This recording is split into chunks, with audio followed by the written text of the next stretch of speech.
Do you ever see a successful woman on your feed or in a magazine and think, wow, it must be nice to have it so easy? Well, think again. Behind that glossy cover or smiling face is a ton of hard work, countless failures, and endless learning experiences. I'm Rebecca Minkoff, and I'm here to tell you that success isn't a walk in the park. It takes grit, resilience, and a willingness to take risks. That's why I created Superwomen, a podcast that peels back the varnish and gets into the nitty-gritty of what it takes to make it as a woman in today's world. From luminaries and game changers to women you've never heard of but should, this podcast is here to inspire you to take your next leap, no matter how daunting it may seem.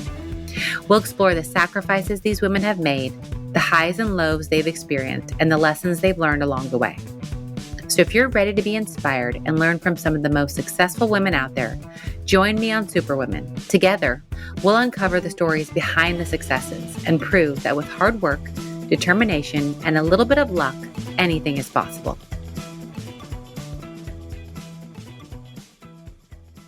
Hey everyone, you're listening to Superwomen. Today's guests are back for round 2. I interviewed these incredible ladies when I first launched the podcast. One is a dear friend, the other is an even greater friend.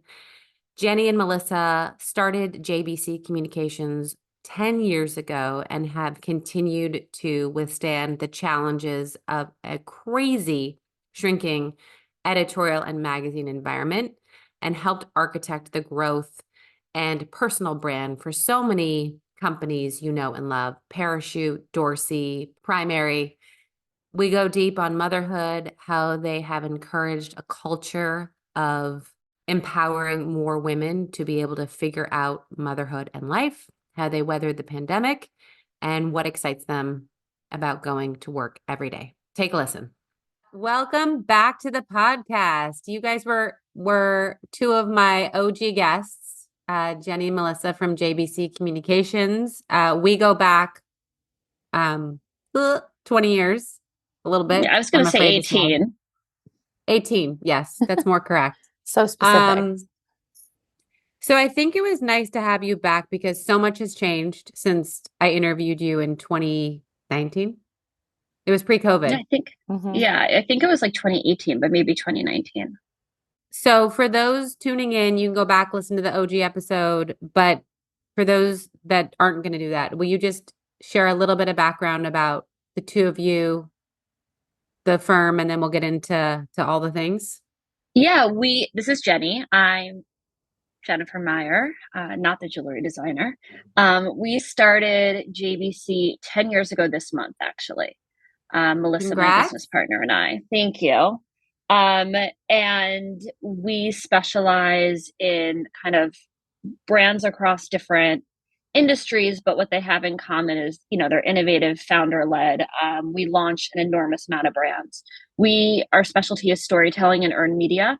We really haven't strayed too far from our core offering, which is earned media.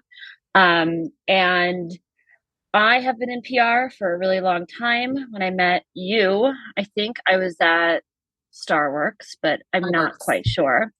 I've kind of Starworks. Yeah, I burned that memory from my brain. And my background before that was I worked in media at Harper's Bazaar, Marie Claire, and kind of was all over the place. When we launched JBC, I'd kind of been in-house agency, blah, blah, blah. Met up with Melissa. Long story short, we thought the PR agency model was not working anymore. And we had a very similar approach to how to work with brands. And so we launched 10 years ago. Now we have 2 offices, LA and New York. We have about 45 to 50 people, a few people scattered throughout the country, Austin, Chicago. And Melissa is our managing director. And so she really runs kind of the day-to-day operations of the agency, whereas I'm more focused on kind of high-level strategy and company growth.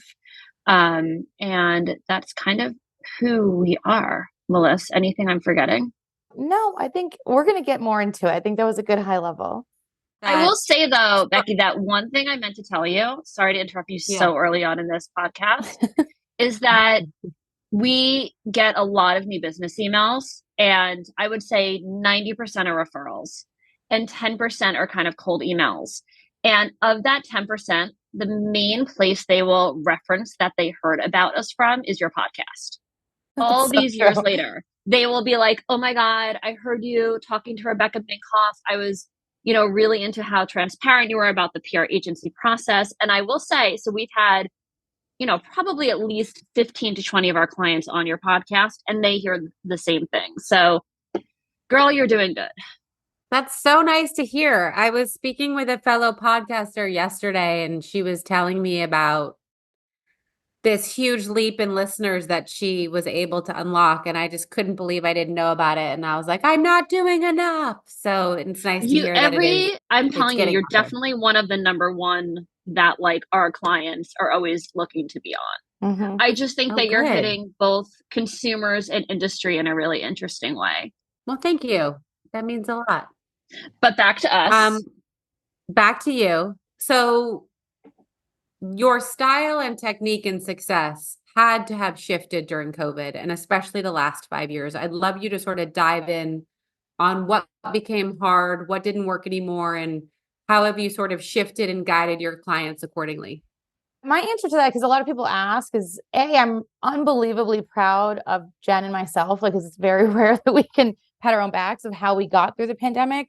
What we realized was that we had built the business in a way that we were so diversified, and the essence of who we are and how we choose our partners was never more apparent than in the pandemic, because our brands were, we had vetted these partners really well from the get-go. They were also set up to weather the storm, basically. And also they understood the major importance of having a comms partner during that time. So I think all the work we had done from year one to the pandemic really paid off in that crisis moment, because, and that's when I realized, I'm like, we did this right. We know we were onto something, because we've always been laser focused on building our roster in a really particular way. And I was just saying earlier, it's really for us about quality control. Who are the most innovative brands? Who are the ones who are focused on sustainability in the sense of running a sustainable business, a potentially profitable business, who have something that the consumers are going to want at all times, and are really set up with that kind of level of resilience. And I think what it did for me, at least, was say, we're doing the right thing. Let's stay very true to this kind of core filter of choosing the best partners in the market, no matter where they are. If they're in fashion, beauty, health and wellness, home and design, food and bev, and then also be best in class on the PR side, because then that meant we were servicing them in a way they needed, whether it was a crisis or a really great sales year. So those are the two foundations of our business that are never going to change. And I think that's what our secret sauce is.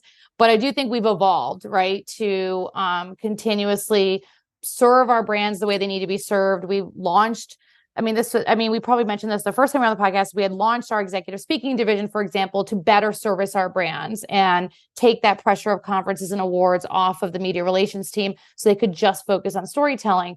We then launched a content division post-pandemic to better serve our brands with op-eds, because so many of them had so many missions and working on activism and really wanting to get that messaging out there that supplemented media relations. We launched an affiliate division to better service our very product forward and product heavy brands to supplement the media relations. So everything we do is to serve media relations and that storytelling focus, but we've just made sure that we're continuously evolving what we're doing. We'll never straying too far from what our core focus has always been, which is telling the best stories for the best brands with the ever-evolving kind of media landscape that exists, and keeping those relationships really strong. I was going to say the media landscape, like you see the attrition in publications, and it's really hard. I feel like these days, like, you are wanting to tell a story, but where do you fucking go? Because everyone is consolidated, and it just seems harder and harder to get the word out there that's not paid.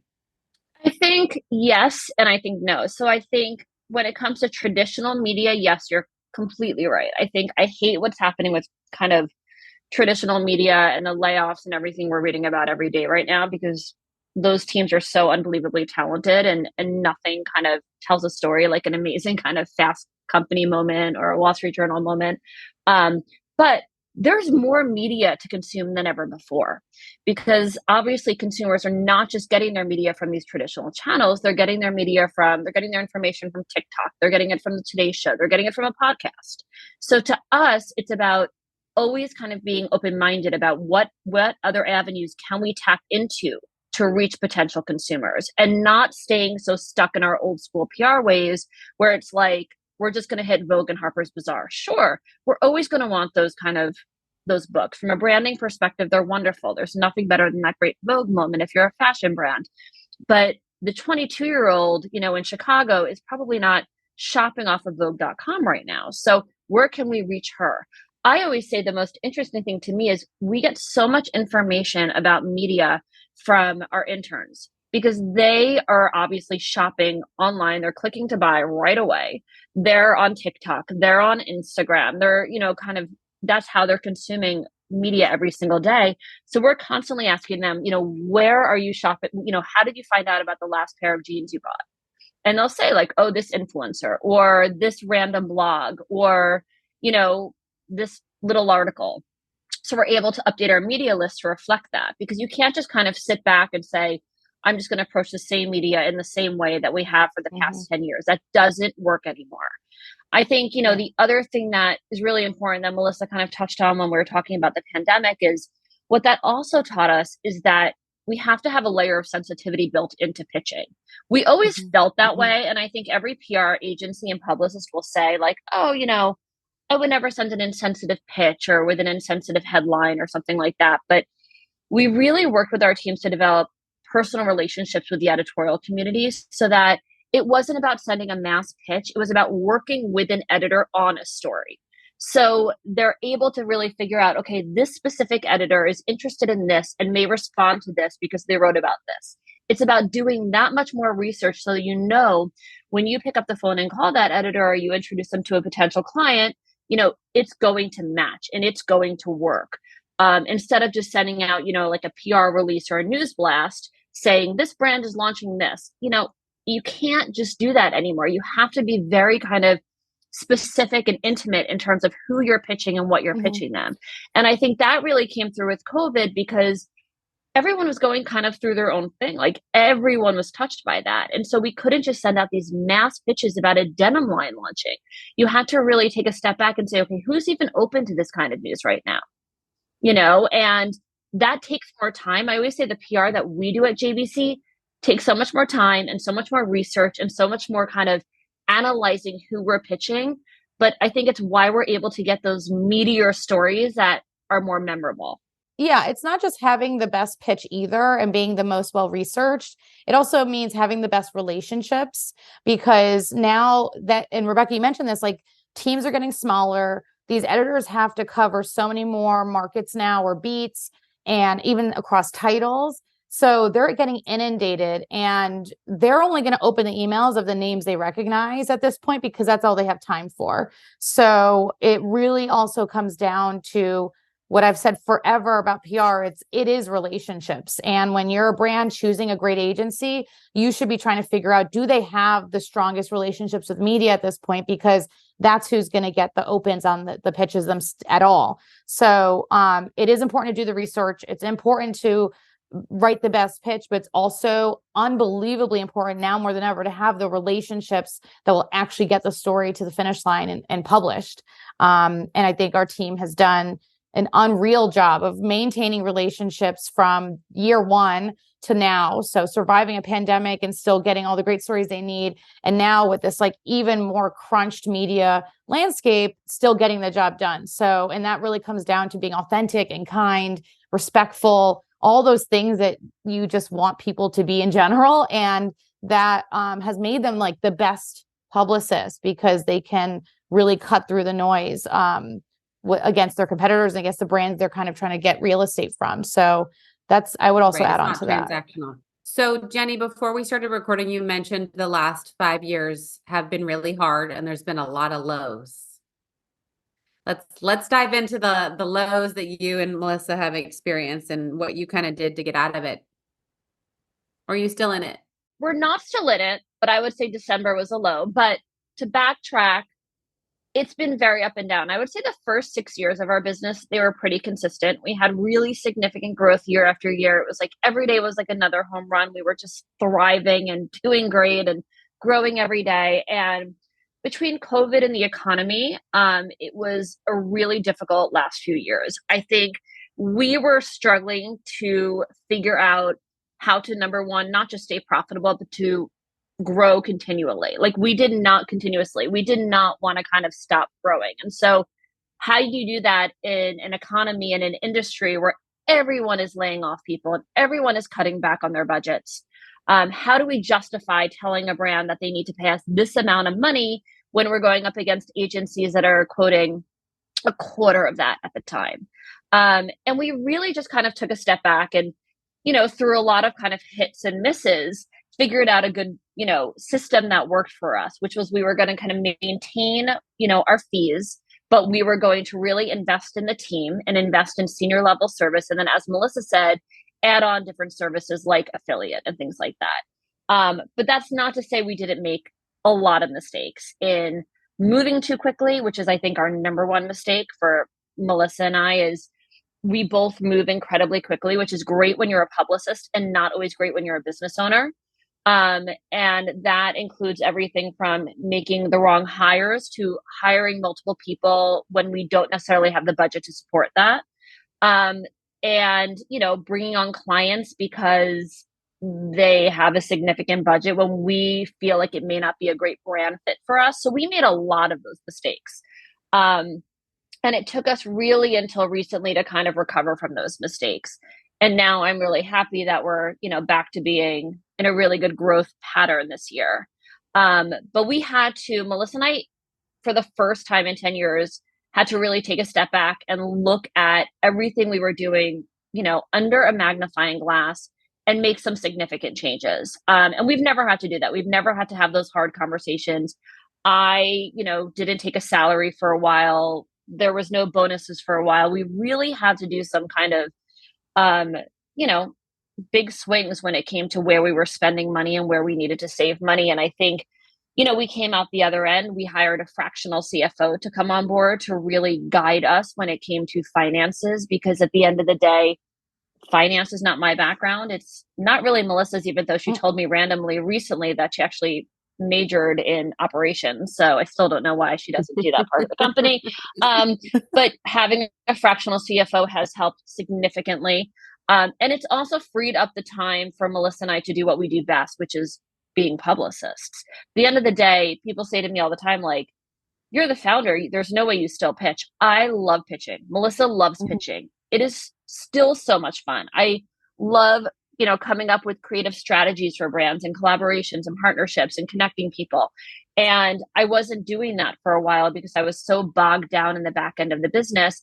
And it was actually Ariel K from Parachute, who's a good friend of mine and a client, who turned to me and is like, if you're going to get through this, you need to hire someone who can get you out of this. And you need to go back to doing what it is you love doing and what you do best. So to me, that was unbelievably good news, because if you find yourself in a position where you are struggling and you're probably not the right person to fix it, there's no shame in stepping aside and saying, I'm going to bring someone else in to fix it. And we were lucky that we found this wonderful woman who has come in and really guided us to get to a place of, real profitability and growth and strength and success. And now we're kind of back to being able to do what we do, which is PR. It's so refreshing to hear that you actually like to pitch, because I feel like most people will fall in love with the owner of the company and then they sign and it's like the team. And they never, it's so funny. They never in the past few weeks, I had more time to pitch ever since Carolyn came on board to help us. And I worked on a New York Times story. I worked on a Fortune story. I just got an entrepreneur story. And I'm telling you, I've been doing this for almost 20 years. And it's still like that giddy kind of 22-year-old feeling when the editor writes you back and is like, I love this angle. Let's do it. I still call Melissa and I'm like, oh my God, Melissa, they loved it. They loved me. So I don't think, if you really are good at PR and love PR, that shouldn't go away. That kind of energy and enthusiasm. I think when the day comes where I am not comfortable writing a pitch or sending it out, same for Melissa, it's probably time for us to packet it.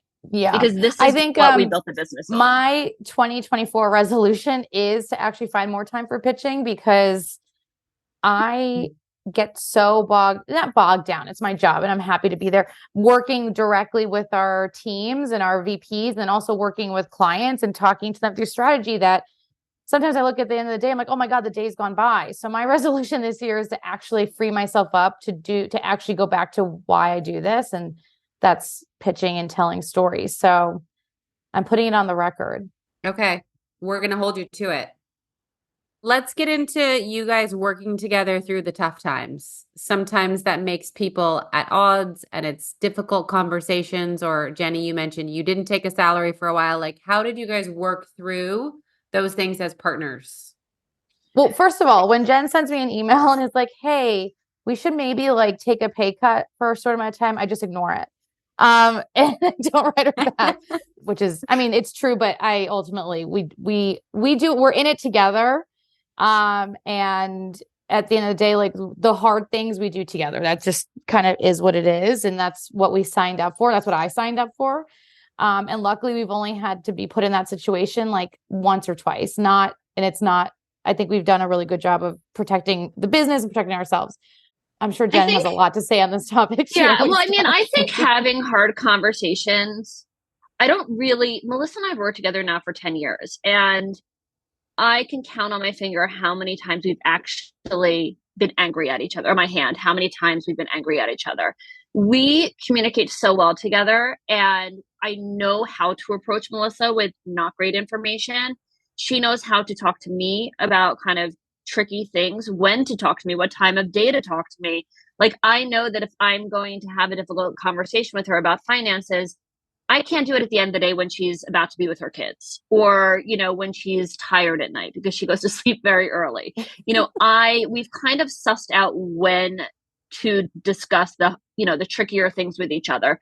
But I mean, when it comes to these difficult conversations, and sometimes they just suck, I think the most important thing is to not do any of this stuff over text or Slack or anything like that. I think to be able to be face to face or pick up the phone and do FaceTime is unbelievably important. I think that goes both internally and externally. So when you have to have a difficult conversation with your client, don't just call them, like try to FaceTime them. Don't just send a Slack. And the same goes for us. I think that when you send a text with any kind of information that could be troublesome, it always leads to something worse. I think people misunderstand or they don't interpret it correctly. There's no emotion in text. And I think that's the only time Melissa and I kind of run into trouble with each other, is if I send her text and it just kind of pick up the phone. If you're like, oh shit, she usually picks me up the phone. Yeah. And she's like, this did not make me happy, or like, this is not cool. Can you not, address something as significant as salaries in kind of such a flippant way? So we always get through it. Communication to me is the most important thing. Mm-hmm. We talk to each other a gazillion times a day. And if there's something that we really need to talk about, we will set aside time to get on a Zoom or a Google Chat or a FaceTime together, because I don't want that to just kind of be a few Slacks back and forth. And I think that in this day and age, we've gotten very comfortable just texting. Mm-hmm. But I think when it comes to really tricky business decisions, you need to be able to be talking to that person's face. Yeah. I think it's important to clarify, Jen and I don't live in the same area. Right. I'm on the East Coast and she's on the West Coast. So pre-pandemic, we were sitting across an office from each other, and it was easier to just walk over and just like say, okay, we need to talk about XYZ. But yeah, like now, since she moved out West, we do have to pay more attention to how we communicate, because so much could get lost. I think at the end of the day though, like, it's like a sister, when you're like, I know you didn't intend this to sound this way. I know the intention is not there, but it did come across and still doesn't feel great. So let's talk about it. I think ultimately we know each other. We have the same values, and that's never changed from day one till now. So when you're that like aligned, even these tough conversations or misunderstandings don't mean much, in the sense of like, they don't last very long and they're resolved very quickly. So that's me. And that's not the case for a lot of partners. Like, I mean, for most partners, I mean, we've heard horror stories and you could feel tension, when you're in front of partners. Sometimes you're like, oh, I can tell that there is something going on there. So we're really lucky in that sense. We know that. And I think it's more important for us to continuously protect the relationship than anything else. So And I think that, that makes the difference. Yes, having been seen both sides, it's always a curious question about how founders, co-founders work and deal with each other. Allie Yeah. and I just had our first big blowout fight, and I was like, okay, it took us 5 years to yell at Yeah. each other.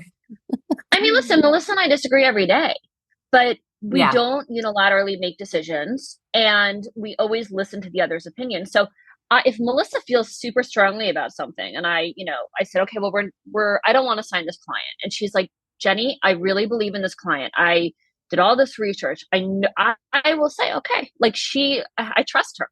So at the end of the day, you need to be semi open-minded. Once you're close-minded with a business partner, you're screwed.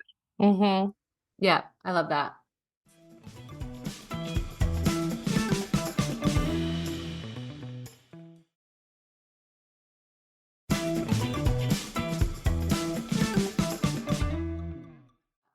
So let's talk about babies. And Melissa, Well, you have like 42 under... of them. I'm working on my Orthodox certification. Thank you. Baseball team. Yes.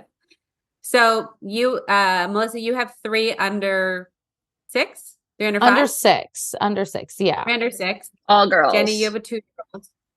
I have a 2-year-old and a I pray 12-year-old for your stepson. soul when your daughter hits 9.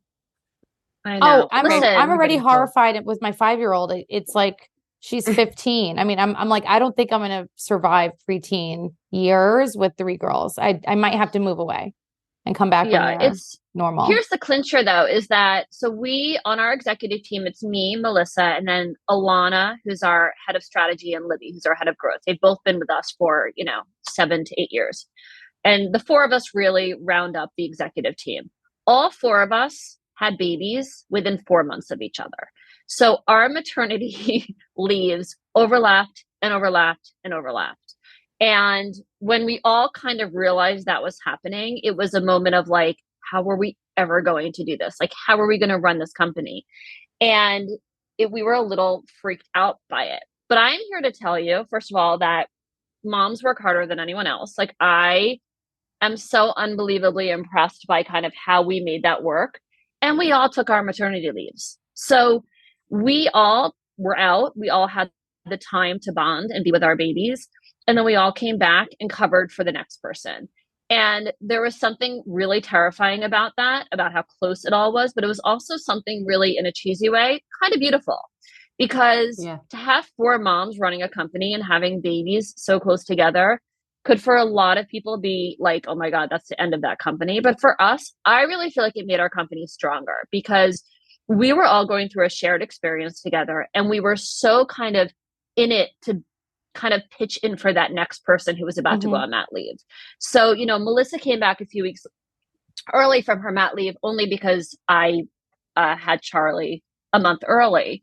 But she didn't even think twice about it. It was just like, okay, Jenny's in the hospital. She's having the baby early.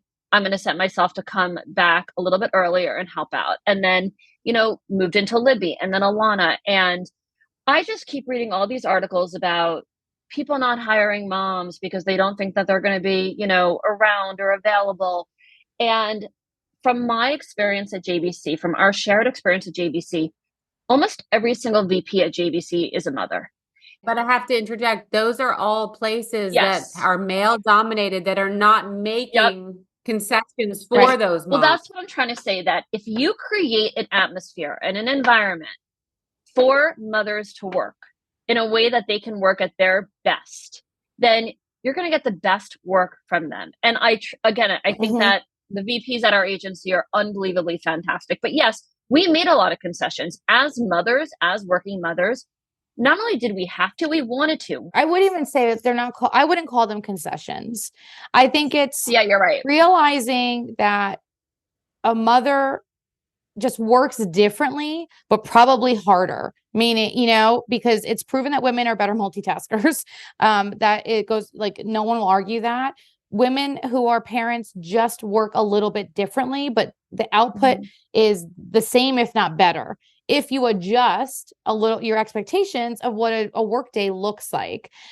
Sitting at a desk from 9 to 5 does not mean someone is going to work at their best. And that's a man, a woman, someone with kids, without kids, like I'm saying this about any human, like just because you sit at a desk from 9 to 5 does not mean you're doing a good job. And it does not mean your output and your productivity is better than someone who's working remotely 100%. It's actually the opposite, or it's a little bit of both. So I think it's just like first changing the expectation around what is the workplace now, but then also realizing mothers in particular may need adjustments, but those adjustments don't come at the cost of productivity. Exactly. We've seen it time and time again. It's been proven 100 million ways.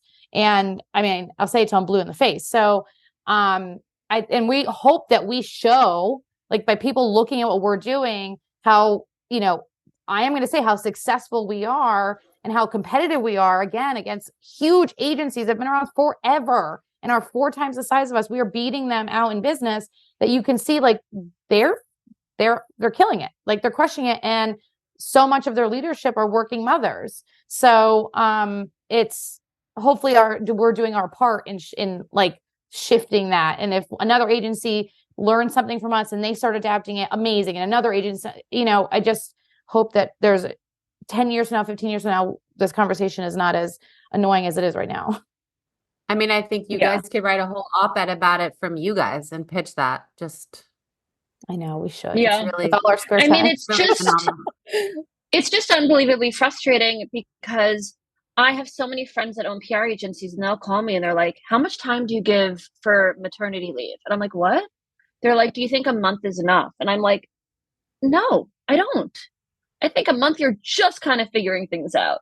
You're like still like leaking. So at the end of the day, like we all need to be doing this. Both of you are so dead on in that what we do is really an exception in a lot of ways. And what Melissa said is it shouldn't be, because look at our productivity. It's the same way with, we do over the summer, we do a 4-day work week. And during the year, we close at 1:00 on Fridays so that people can kind of, have time to themselves. And everyone says like, oh my God, like, how do you do that? How do you make it work?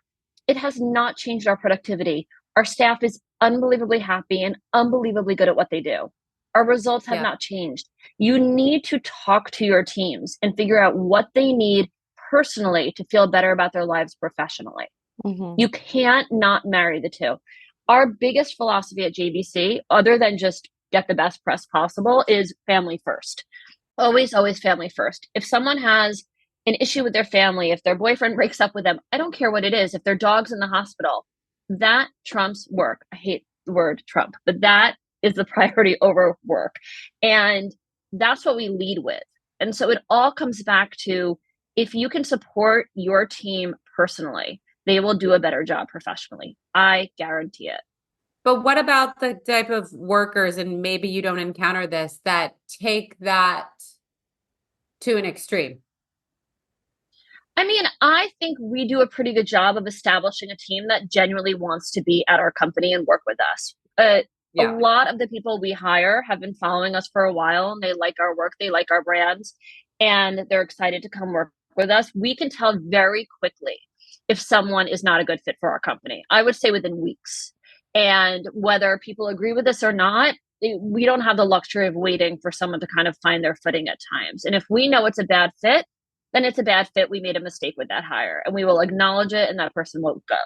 But we really spend an enormous amount of time vetting candidates to make sure that the people we hire are not going to, kind of just work from home and not do work. We also do have, we've also like set up some like small things that really establish boundaries and expectations too. So, in our policy around unlimited PTO, which we have, it talks about, creating boundaries and what feels excessive, what could be seemed excessive and things like that.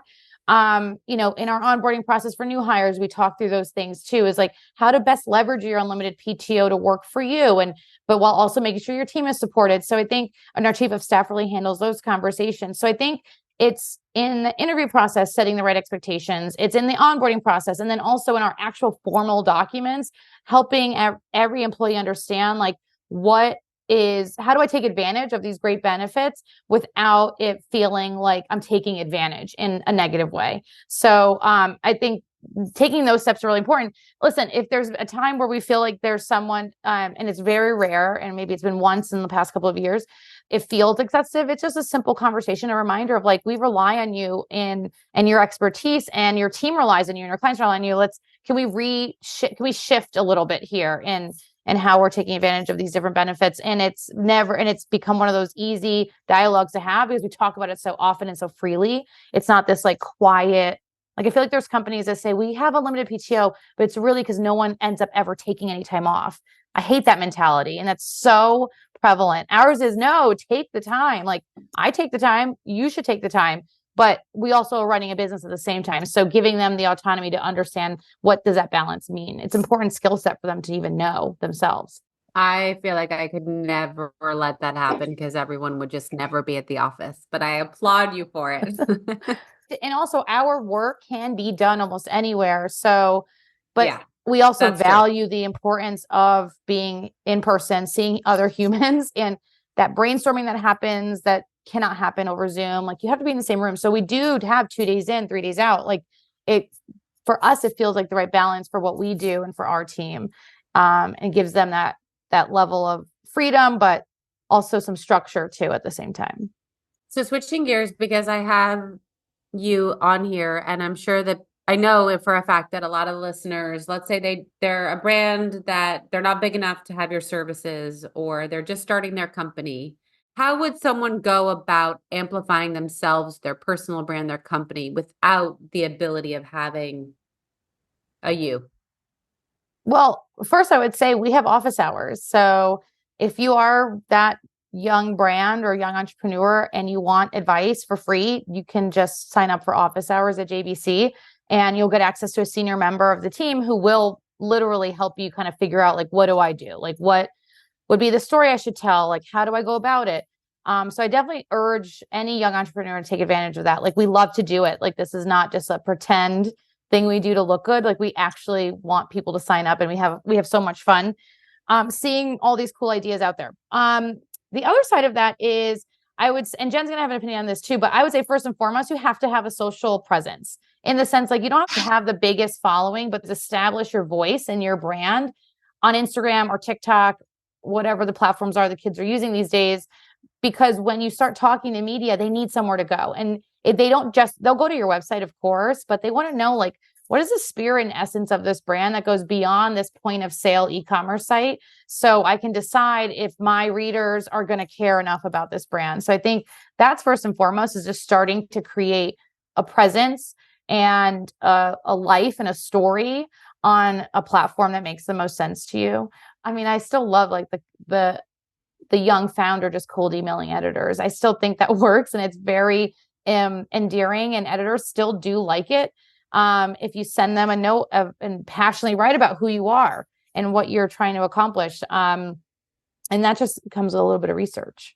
But those would be my two. Yeah, I was also going to say advice. There's so many great resources out there now too for like, you guys have the Female Founders Collective. Like if you are a member of Female Founders Collective, you have access to so many leaders in PR. You don't necessarily have to pay a PR agency, but you can go to a conference and listening to one of them talk, or go on an Instagram live and listen to someone speak. So I always say like, just keep your eyes open because there are so many great kind of collectives and resources now that you can tap into to have access to real leaders in PR and marketing, which is really, I think, something we certainly did not have 10 years ago. And then the other thing that Melissa tapped into, which was cold emailing editors. I think if you find an editor and they wrote a story that you really responded to and you're like, oh, based on this story, I really feel like my brand is going to resonate with him or her. There's nothing wrong with writing that pitch or just introducing yourself and sending a little bit about the brand that you're working with. We have a head of content, Maura Branigan. She is, the editor at large of Fashionista. She writes for Vogue Business. She's fantastic and a great resource for us internally. And she loves those. She's like, when someone really kind of has taken the time to understand what I am passionate about and what I like to write about, she doesn't care if the email comes from a publicist, or the brand itself. it's the content of that pitch which is going to resonate. So don't be afraid to do that. But just if you're going to do that, make sure you do the research. So you're emailing the right editor and you know that what you're sending is going to hit.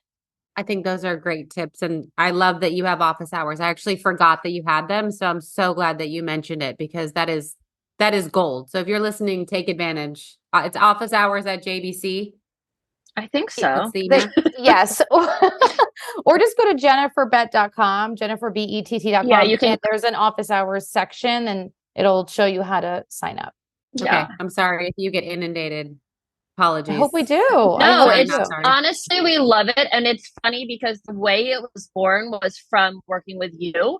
Because when we did our conference together, which I think was now like 6 years ago, the first one, 2018. 5. Yeah. What happened was we walked away from that, and there were so many people kind of reaching out to us saying like, oh, I heard you guys speak and da da da da. I'd love to learn more, but I can't afford you guys. And so we're like, okay, we'll set this up so you can have access to at least someone senior on our team.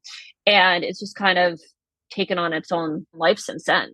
So Jenny, you and I text a lot of things that are not safe for work, No. which I'm grateful to have. And I'm not going to bring any of those things up. But Okay. when the two of you are up against the things that you can't talk about as founders, or you can't, I guess, who do you go to and how do you sort of get around those things that you just didn't see coming, or impasses, or just like, oh, fuck, which as founders, we have all the time. Yeah. I mean, here's the thing. What I've done, especially in the past few years, is the PR agency world is very competitive. Like we all are competing against each other for the same brands, right? An RFP goes out. I know exactly which agencies are getting that RFP. But I've actually become very close with a lot of the other founders of agencies, and they have become the biggest assets to all of those crazy moments. So I have no problem if I'm going through something, sending a quick text to, Shelly at Autumn or Taryn at Moxie or Carrie at BPCM and saying, I saw you navigated this really well, and we are going through this at JBC. Can you kind of give me some guidance? I think that it's become really unbelievably helpful. When I first launched JBC, Melissa and I would have an issue and I would have no idea what to do. And I felt so intimidated by all these other agencies that were around so much longer than us. They had so much more experience. I didn't know who to talk to. Now I really feel very connected to other agency owners. And I think what we go through is so unique, and we have such a kind of niche specialization in what we offer and some of the dramas that we experience, whether it's, a client went bankrupt and they owe me $50,000. Like, what the hell do I do? Or, I just pitched this client and they said no, but they took our press plan and they're pitching it themselves. Like, there's so much that goes on a daily basis when it comes to PR agency life. But being able to reach out to fellow agency owners and senior level people at these companies has been, I certainly would not have gotten through the pandemic without that. Being able to say, what are you guys doing about a hybrid schedule? Are you having people come back into the office? Are you having people test? All of those questions, we didn't have answers to, but being able to tap into that collective was unbelievably beneficial, because it is such a kind of unique shared experience. You need to play nice. Like, you can't just totally have that agree. competitive mindset. I actually like having other resources that are actually outside of PR and don't know anything about this business, because it provides a more an objective view on a topic, an idea, an issue. So, and it'll be surprising to him that I'm going to say this, but I actually go to my husband a lot, for his objective opinion, because he knows our business. Obviously, he's been here since the beginning. But he's the co-founder of a business that's 5 years older and probably double the size or maybe triple the size of ours. So they're in a different place life cycle wise of their business and have seen other things, right? And have gone through other things. So being able to get that perspective, and that feels semi-objective because he doesn't work in our agency setting, but still is in that kind of startup world, has been really interesting. And sometimes the advice or the reference he gives is maybe not super applicable, but if I think more about it, I'm like, actually, we can learn something from that principle, and it could be helpful here. So, especially when it comes to staffing and hiring and how to grow the business from like a people perspective. So you certainly can't be afraid to connect with like other, I mean, honestly, some of our clients, the founders, have become unbelievable resources to me. So, like Meg from Dorsey, Ariel from Parachute, the co-founders, Carly and Danielle of The Skim, they're all JBC clients and they're all friends. And I have no shame in picking up the phone and calling Danielle at The Skim and saying, we're about to go through something really tough. How did you navigate this? So you can't have shame with any of that. At the end of the day, there's something really powerful, not to take away from Sean, Melissa's husband, who I love, about female founders and how they support one another. I mean, you joke about the texts we go back and forth on, but they're super helpful at times, so I think being able to find kind of those people that are going to be your resources and are going to be your support system is really important as a founder, whether you're 3 months old or you're going into your 10th year. I love that you are vulnerable with people that could be considered competition. And I think that that's where we can be better is it's like, take away the fact that you could take my business or you could take that client, but we're going to share. And that's going to lead to something greater than that one. There's enough room for all of us. I mean, there's a brand launching every single day. So I really believe that the best kind of agency will win when it comes to the pitch, but that doesn't mean we can't all support each other. And by the way, we send business to all of those other agencies and vice versa. Like if a client comes to us, a potential brand, and we know we're not the best fit for that brand, I have no shame in saying, oh, hey, there was a girl named Shannon who used to work at JBC. She's since launched a small beauty agency. I think she's fantastic. Talk to her. By the way, it's Note PR, her PR agency, and they're great. So to me, there's enough love to spread around. I hate the competitive mindset. It's one thing when it comes to pitching and business. It's a whole other thing when it comes to kind of supporting one another. I love that. So where can everyone find you? What do you want to promote as people's next action step? I mean, our website is actually, Melissa was wrong. It's jbc-pr.com. Oh my God, did it change? Our Instagram is jbettcom, JBTTCOMM. And the girls in our office launched a JBC TikTok, which I can't reference because I don't have TikTok, but our website is jenniferbett.com. It is not jbc-pr.com. This is typical Melissa Jen. Founders are arguing about the website. It's wonderful. It is jenniferbett.com. That did not change. So if you go to jbc-pr.com, it still goes to our website. And our TikTok is very cute. This great girl, Alex, has been putting up really fun content if you want to laugh. So that is where you can learn more about us. And yeah, we are really excited. We're doing affiliate now. We're doing earned media. So if you have a great brand that you're about to launch and you want to learn more, reach out. Sounds good. Thank you for coming back and sharing what the last 5 years has been like. I think considering who, you mentioned who you're up against client wise, and you just brought on 6 brands and your mothers and you're fucking taking your maternity leaves. I bow down. Well, so we bow down to this podcast. We bow down it's the best.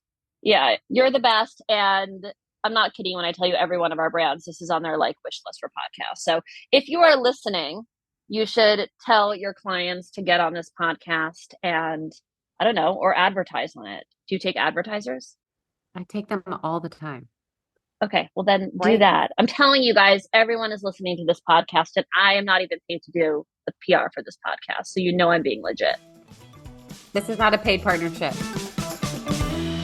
I just wanted to thank you guys for listening to today's episode. I also want to ask you to rate and review the show wherever you listen to podcasts. I know it's a pain in the butt, but it actually helps with search and algorithms. So if you love this podcast, it is an easy way to get it more visible and out there.